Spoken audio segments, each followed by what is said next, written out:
경제를 넘어 세상을 보는 눈을 밝히는 시간, 첨단 IT 기술과 가상화폐 이슈까지 꼼꼼하게 짚어드립니다. 스마트한 경제, 디지털 에셋 박범수 기자 전화 연결됐습니다. 기자님 안녕하세요.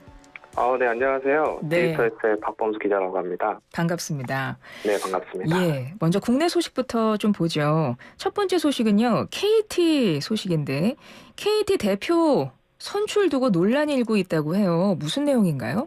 네, KT 관련해서 지금 굉장히 많은 소식들이 들리고 있는데, 다수 언론 보도에 따르면 KT에서 최근 지배구조 개선 TF를 구성한다고 합니다.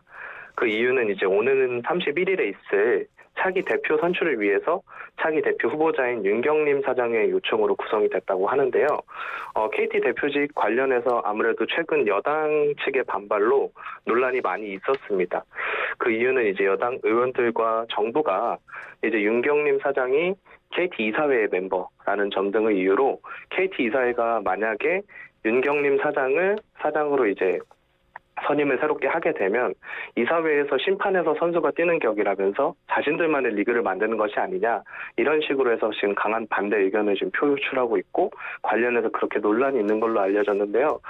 그리고 최근에는 지금 저희 가상자산 업계에 있던 블록체인 협회에 있는 블록체인 협회 부회장님께서 KT 쪽에 이사회에 선출이 됐는데, 윤석열 대통령의 측근으로 알려지면서 그런 것 관련해서 사내 이사회나 그리고 대표님 관련해가지고 대표 선출 관련해서 많은 논란이 있는 걸로 지금 알려져서 앞으로 있을 31일에 있을 새 대표 선출에 대해서 계속해서 좀 논란이 일고 있는 상황입니다.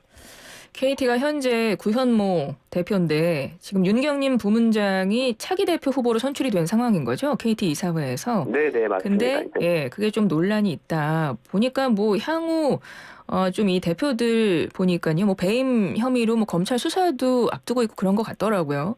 네, 맞습니다. 그래서 지금 KT가 계속 그런 구설에 오르던데, 그런데 문제는 보니까 이분이 과연 될까요? 이게 분분한 것 같던데요. 대부분 반대 입장 내는 주주들이 많은 것 같던데 어때요?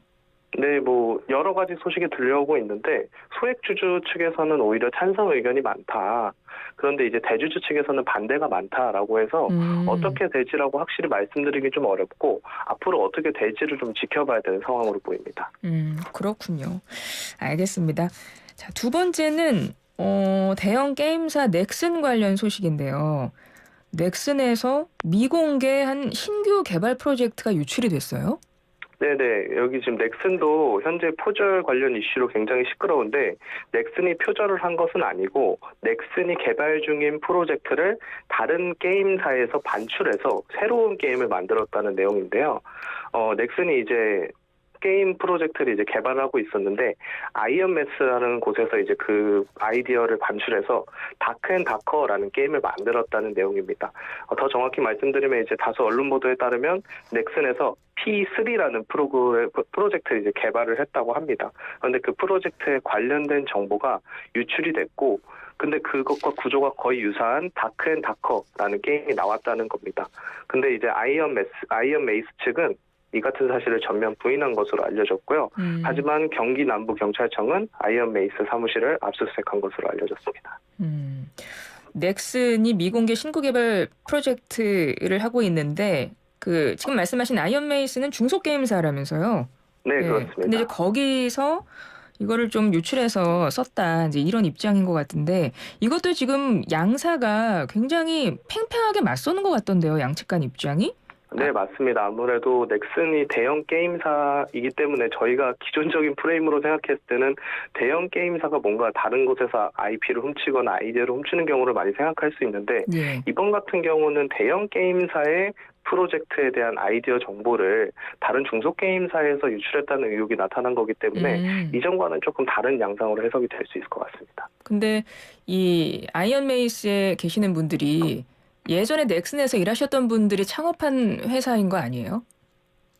네, 그것까지는 정확히 밝혀졌는지가 드러나지는 않았는데. 그런 기사들이 있긴 하더라고요. 네네. 그래서 일단은 아이언메이스 측은 전면 부인을 하고 있는 상황이고, 근데 또 경찰 쪽에서는 수사를 하고 있는 상황입니다. 근데 이게 업계에서는 되게 중요한 심각한 뉴스로 판단하고 있던데요? 그건 왜 그런가요? 아무래도 아까도 말씀드렸다시피 큰 게임사에서 있던 그런 아이디어 같은 것들이 도용이 된 사례고 그걸 가지고 다시 새롭게 그냥 도용한 사실만 밝혀진 게 아니라 아예 유사한 형태의 게임을 만들어낸 거기 때문에 업계에서는 좀 중요도를 더 보고 있는 것 같습니다. 뭐 어찌 됐건 지금 양측은 팽팽하게 서로 입장이 갈리고 있어요. 그렇습니다. 그래서 일단 진실은 경찰 수사 통해서 밝혀질 것 같고요. 네, 그렇습니다. 예, 업계에서는 좀 이거를 좀 심각하게 좀 주의 깊게 보고 있는 내용 같습니다. 그리고 또 요즘 가장 핫한 이슈죠. 이건 얘기를 안 할 수가 없는데요. AI 서비스 챗 GPT 얘기 또 해봐야 될 것 같은데요. 이 챗 GPT를 뭐 학생들이 많이 사용을 할 것 같아요. 근데 실제는 교사들이 더 쓴다고 하던데 그런가요? 네, 그렇습니다. 미국 IT 매체 지디넷이 왈튼 패밀리 파운데이션이라는 곳의 연구를 인용해서 보도한 데 따르면 약 1,000명 정도의 미국 교사분들을 이제 설문조사를 했다고 합니다. 설문조사를 했는데 약 51%가 챗 GPT를 사용한 적이 있다고 했고 그중에 또 40%가 일주일에 적어도 한 번 챗 GPT를 사용한 적이 있다고 그랬습니다. 하지만 학생들을 대상으로 동일한 내용의 설문조사를 한 결과 챗 GPT를 사용한 학생은 3분의 1에 불과한 것으로 나타났습니다. 그래서 결론적으로 정리하면은 이 비율만 따지고 봤을 때 오히려 교사분들이 학생들보다 챗 GPT를 더 많이 사용한다는 게 드러난 거죠. 아무래도 챗 GPT가 처음 나오면서 학생들이 이제 챗 GPT를 통해서 과제를 제출하거나 대필해서 제출하는 것 때문에 논란이 일은 적이 많은데 또 에스포 언론 보도에 따르면 이제 국내 국제학교 학생들이 챗 GPT로 과제를 대필하다가 걸려서 0점을 받은 사례가 있기도 했습니다. 선생님들은 이 챗 GPT로 뭘 그렇게 사용을 하시는 거예요? 그런 것도 있었어요? 챗 GPT 관련해서 오히려 본인들이 이제 교육 자료나 이런 것들을 연구하는데 도움이 그러시군요. 됐다는 의견이 많았고 그리고 이래서 이제 설문조사에 응한 사람들을 다시 한번 보는데 설문조사에 응한 교사분들의 약 75%가 챗 GPT에 대해서 오히려 긍정적인 반응을 보였다고 합니다. 하지만 뉴욕시 교육부에서는 교직원과 학생 모두에게 챗 GPT 사용을 금지한 것으로 알려지면서 지금 교육계와 반대 규제 당국 간에 지금 어떻게 이거를 조율해야 되는지에 대해서 의견이 좀 갈리는 것으로 나타났습니다. 그렇군요.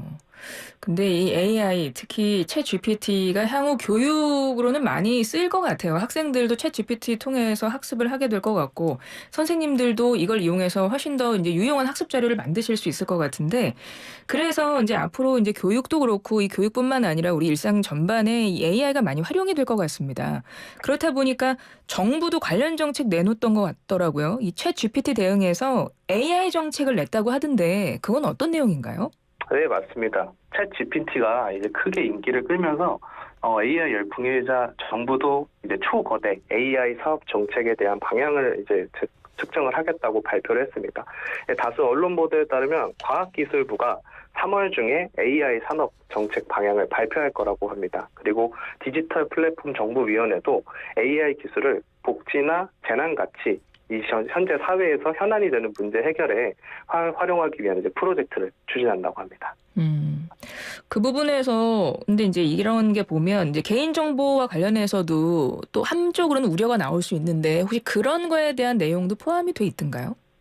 네, 개인정보에 관한 내용은 포함되지 않은 것으로 확인이 됐는데 개인정보 관련해서도 아무래도 챗 GPT가 오픈된 소스로서 이제 열려 있기도 하고 너무나도 사실 많은 다양한 정보가 있기 때문에 개인정보와 관련된 내용도 물론이거니와 사실 그 정보의 진위를 어떻게 가릴 것이냐에 대한 논란이 많습니다. 실제로도 일부 언론사에서 챗 GPT를 사용해서 이제 기사를 쓰고 하는 것에 대해서 그걸 가지고 또 이제 보도한 내용이 있는데 거기서 또 우려를 좀 제기했던 것이 챗 GPT가 아직은 이 정보에 대한 정확성이나 그리고 좀 더 심층적인 것들을 분석하고 뭔가 만들어내는 거에 대해서는 아직은 조금 약하다는 게 있어서 이런 챗 GPT나 AI 기술이 완전히 이제 이 시장이나 우리가 현실 생활에 적용이 될 때까지는 시간이 좀 걸릴 것으로 보입니다. 그렇군요. 이 정책도 앞으로 향후 계속 이제 돌아가는 상황을 보면서 개선되고 조금 더 발전이 되겠네요.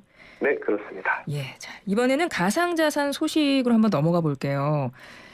요즘에 코인 업계도 그렇고 증권가에서도 토큰 증권이 굉장히 핫한 이슈라고 하던데요. 토큰 증권 관련해서 간담회가 열렸다면서요? 네, 그렇습니다. 여기 누구 참석한 거예요? 여기에는 이제 금융위원회 부위원장님 참석하셨고, 이제 금융감독원의 부원장님도 참석하셨고, 이제 금투협 회장님도 참석을 하시면서 저희 금융당국과 이제 증권가 이런 총망라하는 그 고위 관계자들이 참석을 하셨고, 또 이제 금융위 실무자인 자본시장과장과 또 이제 금감원에서도 관계자분이 참석을 하시면서 이 토큰 증권에 대한 얘기를 나눴습니다. 예, 근데 어떤 이야기를 나누셨을까요? 네, 일단은 3월 6일에 국민의힘 디지털자산특별위원회에서 토큰증권 관련 간담회를 국회에서 이제 개최를 했는데요. 당국 관계자들이 굉장히 많이 왔는데 이 중에서 좀 더 주목해 볼 것은 이제 금융위원회가 대략적인 토큰증권 관련 개정안 제출 시점을 밝혔다는 것입니다. 현재 지금 토큰증권 관련해서 시장에 완벽히 토큰증권이 안착해서 시장이 구축되기 위해서는 자본시장법과 전자증권법 개정이 필요한 상황인데요. 이날 김소영 금융위 부위원장은 간담회에서 상반기 중에 토큰증권 관련한 법정 개정안을 제출하겠다고 밝혔습니다. 그리고 관련 규제를 실무를 담당하는 금융위 자본시장과의 이수영 과장도 하반기부터 국회 차원에서 관련법 개정에 대한 논의가 되고, 그리고 2024년인 내년 중에는 현재는 샌드박스나 특례 제도를 통해서 토큰증권 시장이 구축될 수밖에 없는데 그런 게 아니라 정식 제도로 법 개정을 통해서 토큰증권 시장이 열리도록 할 것이라는 의지를 밝혔습니다. 그렇군요. 뭐 부동산, 미술품, 주식 이런 실물자산 바탕으로 블록체인 기술 활용해서 지분을 나누어서 토큰 형태로 발행하는 증권이 토큰 증권인 건데, 이게 실생활에 다양한 어떤 실물 자산들을 토큰화해서 앞으로 거래가 가능해질 거를 다 예상들을 하더라고요. 그래서 아마 이제 이런 자리는 앞으로 더 자주 좀 마련될 수도 있겠습니다. 네, 실제로도 2월 5일 토큰증권 가이드라인이 발표된 이후로 아주 많은 행사들이 열리고 있고, 그리고 최근에도 제가 좀 취재를 나갔을 때 확인했을 때 이날 그 토큰증권 간담회에도 사람들이 굉장히 많이 와서 증권가나 이런 여러 곳에서 많이 오셔서 오히려 서서 듣는 것까지 제가 보게 됐고, 예. 어제 열린 이제 람다 256이라고 이제 두나무 블록체인 자회사에서 연 STO 세미나가 있었는데 거기에도 굉장히 많은 간호인들이 참석을 한 것을 보고, 저희도 이제 최근에 이제 심포지엄을 개최를 했는데 200명 넘게 오시면서 이 토큰 증권 시장에 대한 시장의 관심이 아주 많다는 걸 확인할 수 있습니다. 그러네요. 제도권에서도 그 코인을 바라보는 소식이 하나 더 있는데요. 한국은행도 가상자산 관련해서 관심이 많다고 하던데 그런가요? 네, 맞습니다. 이번 주에 한국은행이 가상자산 법안 관련해서 정무위원회에 제출한 의견서에 관련한 보도가 나왔습니다. 예. 사실 이거는 이번에 제출한 것은 아니고 작년 12월에 제출을 한 건데요. 현재 국회에는 정무위원회에 가상자산 불공정 거래에 관한 법안이 지금 계류가 돼 있었고 계속해서 이제 논의가 미뤄지고 있는 상황인데요. 그것에 대한 의견서를 정무위에 제출한 겁니다. 그중에 좀 재미있는 내용이 몇 개 있었는데 먼저 은행도 스테이블 코인 발행에 좀 참여를 하게 해달라는 내용이었습니다. 스테이블 코인이라는 거는 법정화폐, 달러나 원화 같은 것의 가치가 1대1로 연동되는 가상자산의 의미를 하는 건데요. 하나는 일단 스테이블 코인 발행 법인을 주식회사로 제한하고 최저 자본금 50억 원 이상 되는 곳을 법상 발행 주체로 정하고, 특히 은행과 비은행 상관없이 스테이블 코인 발행을 허용해야 한다고 주장을 했고, 이것을 법안에 좀 반영을 해야 된다라고 주장을 했습니다. 또 추가로 공동검사 권한을 좀 요구를 했는데, 현재 한은이 가상자산 거래소나 아니면 스테이블 코인 발행 주체에 대해서 감독 권한을 가지고 있지는 않습니다. 하지만 이번에 거래소나 스테이블 코인에 대해서 금융위원회나 금감원에 검사를 같이 하거나 혹은 검사를 요구할 수 있는 그런 권한을 부여해달라고 얘기를 했습니다. 간단히 말해서 가상자산 감독 권한을 한은에게 부여할 수 있도록 법상 규정을 해달라는 의미입니다. 이렇듯 뭔가 정부나 규제기관의 가상자산 시장에 대한 관심이 계속해서 좀 커지고 있고 앞으로도 이어질 것으로 보입니다. 네. 끝으로 이거는 코인업계가 항상 주목하는 소식이어서 여쭤보면, 테라 권도영 대표에 대한 수사가 싱가포르에서도 시작이 됐다면서요? 네, 블룸버그 통신 보도에 따르면 싱가포르 경찰이 이제 테라폼 랩스의 수사를 시작한다는 소식입니다.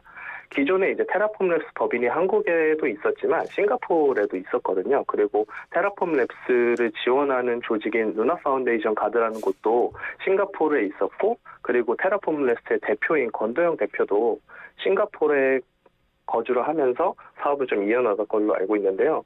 앞서 한국 서울 남부지검 금융증권범죄합수단도 권도영 대표에 대한 수사를 현재 진행을 하고 있고, 최근 또 미국 SEC도 권도영 대표와 테라폼랩스에 소송을 제기를 한 것으로 확인이 됐습니다. 그리고 권도영 대표는 그렇게 이제 수사가 좀 이어나가고 있는데 세르비아에 현재 도피 중이고, 네. 무엇보다 좀 보유한 비트코인을 좀 현금화를 하고 있습니다. 저희가 좀 취재한 결과 현재 6,197개 정도를 가지고 있는 걸로 확인이 되는데, 그게 하나로 환산을 하면 약 1,600억에서 1,800억 원 정도 되는 수량이거든요. 그래서 예. 굉장히 많은 수량 가지고 있어서 그것도 11월부터 계속 현금화하고 있는 데이터를 확인하고 있어서 수사가 좀 시작되고 있는 만큼 계속해서 수사가 좀 이어질 것으로 보입니다. 예, 알겠습니다. 오늘 말씀은 여기까지 들을게요. 기자님 고맙습니다. 네, 감사합니다. 지금까지 디지털 에셋 박범수 기자였습니다.